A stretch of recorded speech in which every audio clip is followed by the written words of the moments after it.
In this video, I'm going to show you how to connect your Technicolor router to your computer using an Ethernet cable.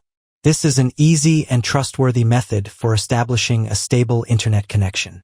Find the Ethernet ports on your router, usually labeled LAN. They are typically located on the back, and you'll often see 2 to 4 ports for connecting different devices.